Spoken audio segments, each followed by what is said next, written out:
Hello students. आज हम पढ़ेंगे छठी कक्षा का सामाजिक विज्ञान का 8वां चैप्टर, जो जिसका एक पार्ट मैं बना चुकी हूँ और ये दूसरा पार्ट है और हम यहाँ तक कवर कर चुके थे। वो इंट्रोडक्टरी क्लास थी, तो आज हम यहाँ से शुरू करेंगे। Page number 79। इस चैप्टर का नाम है ग्रामीण क्षेत्र में आजीविका।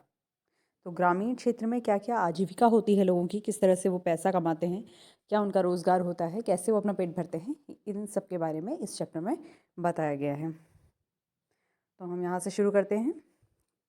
तो यहाँ एक कैरेक्टर है तुलसी, इनके बारे में बताया गया है।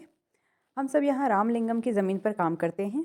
उसके परिवार के पास कलपट्टू में 20 एकड़ धान के खेत हैं। शादी से पहले मैं भी मायके में धान के खेतों यहाँ पर है धान के खेतों में ही मजदूरी करती थी। यहाँ मैं सुबह 8:30 से शाम 4:30 तक काम करती हूँ। रामलिंगम की पत्नी करुथम्मा काम की निगरानी करती हैं। साल में कुछ ही ऐसे मौके होते हैं जब मुझे नियमित रूप से मजदूरी मिलती है। तो इसका मतलब है कि इनको रोज़ मजदूरी नहीं मिलती, छोटे मजदूरों को। यहाँ देखिए, यह उन मौक़ों में से एक है। मैं धान रोप रही हूँ। जब धान की फसल थोड़ी बढ़ जाएगी तो रामलिंगम हमें निराई के लिए बाद में कटाई के लिए बुलाएगा। तो ये सारी खेती के दौरान करने वाली गतिविधियाँ हैं, निराई, कटाई, बुआई वगैरह। तो ये सब चीज़ें ये करते हैं, मज़दूर हैं। इसलिए आगे कहती है, जब मैं कम उम्र की थी तो निराई कटाई का काम आसानी से कर लेती थी, लेकिन अब जैसे जैसे उम्र हो रही है मुझे झुककर काम करने, देर तक पानी में डुबोए रहने में तकलीफ़ होती है। रामलिंगम एक दिन का 40 रुपया मजदूरी देता है। मेरे गांव में मजदूरी के रेट से ये थोड़ा कम है, फिर भी मैं मजदूरी के लिए यहीं आती हूँ। रामलिंगम पर मुझे भरोसा है, काम होने पर वह मुझे ही बुलाएगा। बाकी लोगों की तरह वह आस पड़ोस के गांव में सस्ते मजदूर ढूंढने नहीं जाता। मेरा पति रमन भी एक मजदूर है। हमारे पास ज़मीन नहीं है। साल के इन महीनों में वह खेतों में कीड़ों की दवा छिड़कता है।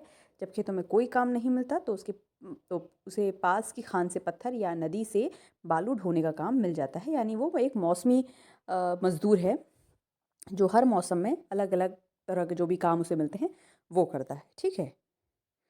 ये पत्थर और बालू पास के शहरों में मकान बनाने के लिए ट्रक से ले जाए जाते हैं। ठीक है। खेत में काम करने के अलावा मैं घर का भी सारा काम करती हूँ। मैं घर में सबके लिए खाना बनाती हूँ, कपड़े धोती हूँ, सफाई करती हूँ। दूसरी औरतों के साथ जाकर जंगल से लकड़ी भी लाती हूँ। गांव से करीब 1 किलोमीटर दूर बोरवेल है, जहाँ से पानी लेकर आती हूँ। मेरा पति घर का सामान जैसे साग सब्जी खरीदने में मेरी मदद करता है। तो ये इस इंफॉर्मेशन से हमें पता चलता है कि तुलसी जो हैं वो एक मज़दूर हैं, जो एक जहाँ खेती की जाती है वहाँ वो मज़दूरी करती हैं। उनका अपना खेत नहीं है और उनका पति भी जो है वो मौसमी मज़दूर है। जब जिस मौसम में उसको जिस तरह का काम मिलता है वो करता है। क्या तुलसी को साल भर की कमाई के मौके मिलते हैं? ऊपर दिए गए चित्र के आधार पर बताइए। अब देखिए, इसमें वो क्या करती है। तो इसने बोला कि निराई और कटाई के लिए बुलाया जाता है, यानी अक्टूबर और नवंबर में। तो वो साल भर तो काम नहीं करती है, इससे ये पता चलता है। तो हर फसल का जो एक चक्र होता है कि उसे कब बोया जाता है, कब काटा जाता है, कब उसे गोड़ा जाता है, तो उसी में से ये एक है। ये आगे कहती हैं, तुलसी कहती हैं, हमारी 2 बेटियां हमारे जीवन की खुशी हैं। दोनों ही स्कूल जाती हैं। पिछले साल एक बीमार पड़ गई थी तो उसे शहर के अस्पताल ले जाना पड़ा। उसके इलाज के लिए रामलिंगम से पैसा उधार लिया था और उस उधार चुकाने के लिए हमें अपनी गाय बेचनी पड़ी। तो ये जो गरीब मज़दूर हैं, इनके जीवन में इतने सारा संघर्ष है कि इन्हें इनका दिन का सारा समय घर के अन्य कामों में, और जब भी कुछ इन पर विपत्ति आती है तो इन्हें उधार लेना पड़ता है, जिसे चुकाने के लिए इन्हें अपने संपत्ति का कुछ हिस्सा बेचना पड़ता है। तो आगे आइए देखते हैं क्या हो रहा है। और तुलसी के काम का विवरण दीजिए। रमन के काम से और कैसे अलग है ये बताइए। तुलसी अपने काम के लिए बहुत कम पैसा मिलता है। आपकी समझ में खेतों में काम करने वाले मजदूरों को कम पैसे पर काम क्यों करना पड़ता है? आपके क्षेत्र में आसपास के गांव में कौन सी फसलें उगाई जाती हैं? खेती और मजदूर किस तरह काम करते हैं? तो ये कुछ प्रश्न हैं जो इस पाठ से ही संबंधित है, इन्हें भी आप देखिए। आगे बढ़ते हैं। जैसा कि आपने तुलसी की कहानी में पढ़ा कि ग्रामीण इलाकों में गरीब परिवारों का बहुत सारा समय पानी, जलावन की लकड़ी लाने और जानवर चराने में ही बीत जाता है। इन कामों में से इनको कोई पैसा नहीं मिलता, लेकिन गरीब परिवारों में ये काम बहुत महत्वपूर्ण हो जाते हैं। इन कामों के लिए इन्हें कोई भी पैसा नहीं मिलता, लेकिन गरीब परिवारों में ये काम महत्वपूर्ण हो जाते हैं। वे मज़दूरी से जो थोड़ा पैसा कमाते हैं उसे उससे गुज़ारा नहीं होता। घर चलाने और ज़िंदगी बसर करने के लिए इन्हें इन कामों को भी करना पड़ता है। हमारे देश के ग्रामीण परिवारों में से करीब 40% जो हैं वो खेतीहर मजदूर हैं। आप समझ गए ना? तुलसी जैसे खेतीहर मजदूर। कुछ के पास ज़मीन के छोटे-छोटे टुकड़े हैं, बाकी तुलसी की तरह ही भूमिहीन है। कुछों के पास अपनी भी ज़मीन है, लेकिन तुलसी जो है वो एक भूमिहीन किसान है, जिनकी अपनी कोई भूमि नहीं है। ये अन्य लोगों के खेतों पर जाकर काम करती हैं। कई बार जब पूरे साल उन्हें काम नहीं मिल पाता तो मजबूरन काम की खोज में उन्हें दूर-दराज के इलाकों में जाना पड़ता है। इस तरह पलायन कुछ मौसमों में ही होता है और ये फसल के आधार पर होता है कि जौन-सी फसल आपको उनको रास आती है काम करने को। जैसे तुलसी कह रही हैं कि पहले वो निराई-गुड़ाई कटाई कर देती थीं, लेकिन अब वो नहीं कर पाती, तो वो अपने अनुकूल जो उन्हें व्यवसाय मिलता है, उन मौसमों में वो उस क्षेत्र में जाकर काम करती हैं। अब है दूसरा शेखर, इनकी कहानी पढ़ते हैं। शेखर, हमें यह धान अपने घर लेकर जाना है। मेरे परिवार ने अभी अभी फसलों की कटाई पूरी की है। हमारे पास बस 2 एकड़ ज़मीन है। हम अपने खेत का सारा काम खुद ही कर लेते हैं। मैं कई बार कटाई के समय दूसरे छोटे किसानों की मदद ले लेता हूँ और बदले में उनके खेतों में कटाई करवा देता हूँ। तो इनकी कहानी थोड़ी अलग है। ये खुद अपने खेतों में भी कटाई करवाते हैं और जब दूसरे खेतों का वक्त आता है तो ये खुद भी उन्हें मजदूर मुहैया करा लेते हैं। इस तरह से व्यापारी मुझे उधार पर बीज और खाद देता है। इसे चुकाने के लिए मुझे थोड़े कम दामों पर उसे धान बेचना पड़ता है। अगर बाज़ार में बेचूँ तो ज़्यादा पैसे मिल जाएँगे, लेकिन मुझे उधार भी तो चुकता करना है। व्यापारी ने किसानों को याद दिलाने के लिए अपना एजेंट भेजा है कि जिन किसानों ने उधार लिया है वे उसी को अपना धान बेचें। मुझे अपने खेत से 60 बोरी धान मिलेगा। इनमें से कुछ मैं अपना उधार चुका दूँगा और बाकी घर में लग जाएगा। यानी इसका अधिकतर जो भाग है फसल का, वो उधार चुकाने और अपने घर की ज़रूरतें पूरी करने में ही लग जा रहा है।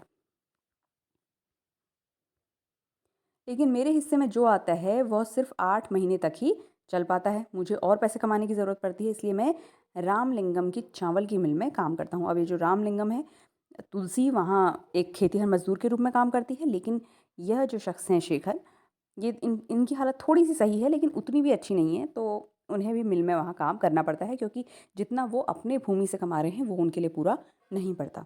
वहाँ मैं पड़ोसी गाँव के किसानों से धान इकट्ठा करने में उनकी मदद करता हूँ। हमारे पास एक संकर गाय भी है, उसका दूध हम यहीं की सहकारी समिति में बेच देते हैं। इससे रोज़ के खर्चों के लिए थोड़ा और पैसा मिल जाता है। कर्ज़ लेने पर, जैसा कि आपने ऊपर पढ़ा, कई बार शेखर जैसे किसान ज़रूरी चीज़ें खरीदने के लिए पैसा कर्ज़ लेते हैं। अक्सर ये पैसा बीज, खाद और कीटनाशक खरीदने के लिए साहूकार से कर्ज़ लिया जाता है। अगर बीज अच्छी किस्म के नहीं होते हैं, फसलों को कीड़ा लग गया या पूरी फसल बर्बाद हो सकती है, तो हो सकती है बारिश पूरी नहीं होने पर भी फसल ख़राब हो सकती है। ऐसी स्थिति में किसान अपना उधार नहीं चुका पाते। कई बार परिवार चलाने के लिए उन्हें और पैसा कर्ज़ के तौर पर लेना पड़ता है। जल्दी कर्ज़ इतना बढ़ जाता है कि किसान कितना भी कमा ले, वह उसे चुका नहीं पाता। इस स्थिति में कहते हैं कि किसान कर्ज़ के तले दब गया। आपने अक्सर ऐसी घटनाएँ सुनी होंगी कि किसान कर्ज़ के तले दबकर कई आत्मघाती कदम भी उठा लेते हैं। तो वो इसी तरह से कि वो एक कहीं से कर्ज़ लेते हैं खेती करने के लिए, और अगर वो फसल अच्छी नहीं होती है तो उन्हें उस कर्ज़ को चुकाने के लिए कहीं और से कर्ज़ लेना पड़ता है। फिर उस कर्ज़ को चुकाने के लिए कहीं और से कर्ज़ लेना पड़ता है। तो इस तरह से वो कर्ज़ के कुचक्र में फँसकर बहुत ही ज़्यादा लाचार हो जाते हैं।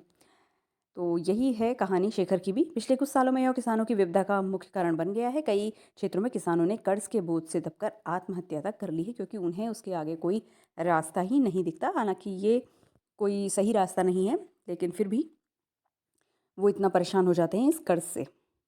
आगे देखते हैं किसकी कहानी है। रामलिंगम और करुथम्मा। ये रामलिंगम करुथम्मा वही हैं जिनके खेत पर और जिनके मिल में तुलसी और शेखर काम करते हैं।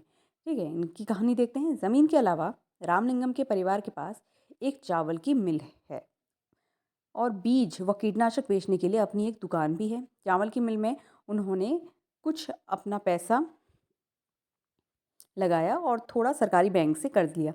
अब जो कर्ज़ देते हैं वो भी अपने से, जो धनी लोग हैं या बैंक हैं, इनसे उन्हें भी कर्ज़ लेना पड़ता है। वे कलपट्टू और आसपास के गाँवों से ही धान खरीदते हैं। मिल का चावल आसपास के शहरों के व्यापारियों में बेचा जाता है। इससे उनकी अच्छी खासी कमाई हो जाती है। ठीक है, तो इनका तो अच्छी खासी कमाई हो रही है, लेकिन हर व्यक्ति का इतना उसके पास संसाधन नहीं होते कि वो एक अपनी मिल खड़ी कर सके या बड़े-बड़े बैंकों से कर्ज़ लेकर उसे चुका सके, या उसके पास इतने सारे काम हो, अपनी एक दुकान हो बीज वगैरह बेचने के लिए, जिससे उसकी अच्छी कमाई भी हो और वो कर्ज़ भी चुकता कर सके। रामलिंगम जैसी हालत सबकी नहीं होती। जो अधिकतर होते हैं वो छोटे किसान और जो मज़दूर किसान होते हैं वो होते हैं। तो अब देखिए भारत के खेतिहर मज़दूर और किसानों की क्या हालत है। कलपट्टू गांव में तुलसी की तरह के खेतीहर मजदूर हैं, शेखर की तरह के छोटे किसान हैं और रामलिंगम जैसे बड़े किसान हैं। भारत में प्रत्येक 5 ग्रामीण परिवारों में से लगभग 2 परिवार खेतीहर मजदूर के हैं। ऐसे सभी परिवार अपनी कमाई के लिए दूसरों के खेतों पर निर्भर रहते हैं, यानी दूसरों के खेतों में जाकर काम करते हैं। इन्हें ही खेतीहर मजदूर कहते हैं। इनमें से कई भूमिहीन हैं और कईयों के पास ज़मीन के छोटे-छोटे टुकड़े हैं। शिखर जैसे छोटे किसानों को लें तो उनकी ज़रूरत के हिसाब से खेत बहुत ही छोटे पड़ जाते हैं।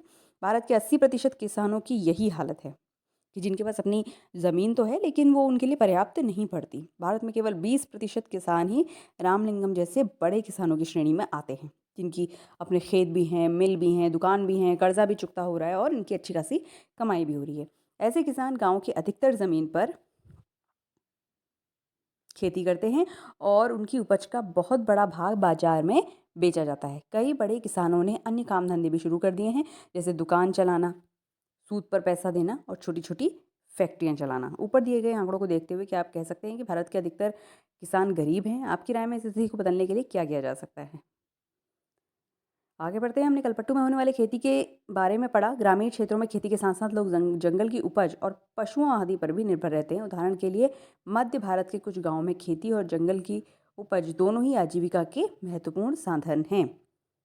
तो मुझे लगता है आज भाग 2 में इतना काफ़ी रहेगा और ये जो एक दूसरा सेगमेंट शुरू हो रहा है, ये हम भाग 3 में कवर करेंगे।